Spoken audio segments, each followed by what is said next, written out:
You know the feeling when you have a great idea, but by the time you get to the action steps when you're supposed to start, your mind already came up with a billion reasons why you shouldn't even do it anymore?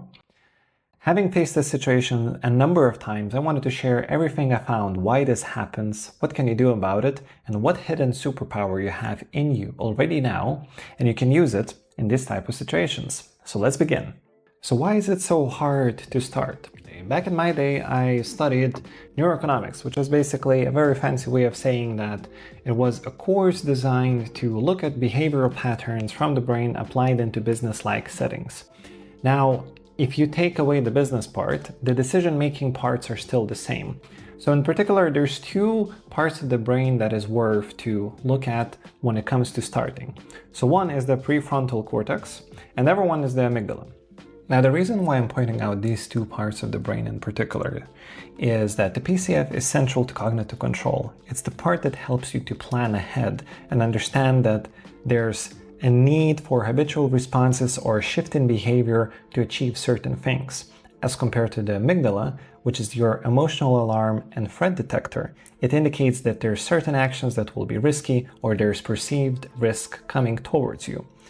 Now, if you look at these two parts together, there's sort of a tug-of-war happening in between, because you're trying to understand, if I take these set of actions, will I get ahead or there's perceived risk of failure, or any types of risk for that matter.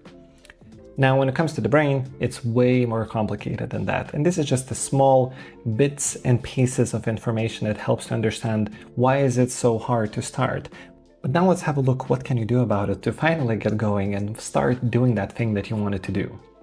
Now, you might have heard of Pavlov's experiment, where he noticed the dog started salivating the moment he saw food.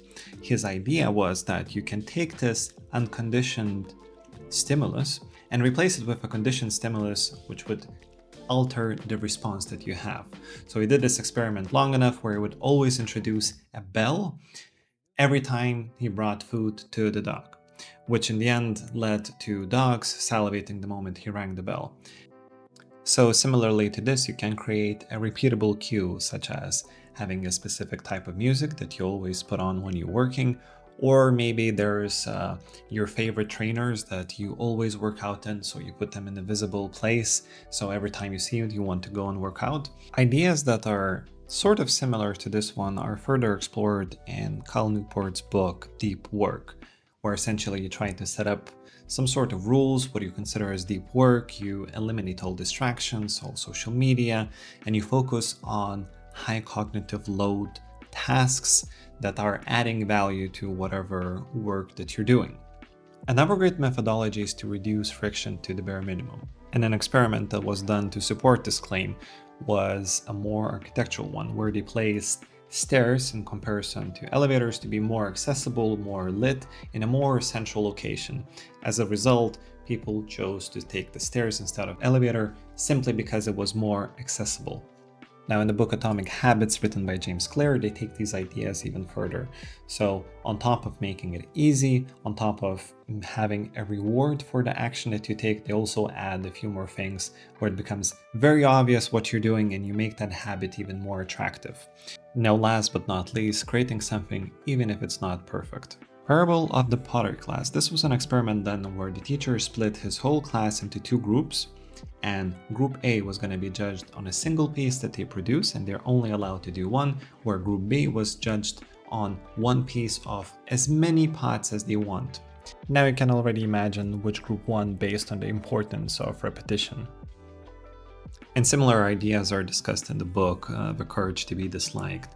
It is one's true freedom that you should be able to express yourself and create something that not everyone will be in approval. Now, the greatest superpower that you can have is the fact that you have your mind. Your mind is so powerful because you can take a single idea and bring it into life. You can also assess risk just in your mind, just by imagining what could happen, how it could happen. The only thing that you need to do is to allow yourself to fail. I preach this to myself every day, that I need to be more comfortable with failing, but this is another attempt at another episode. Thank you so much for watching. I hope you found at least a tiny bit useful information in this video. I wish you a great day, and I'll see you in the next episode. Bye bye.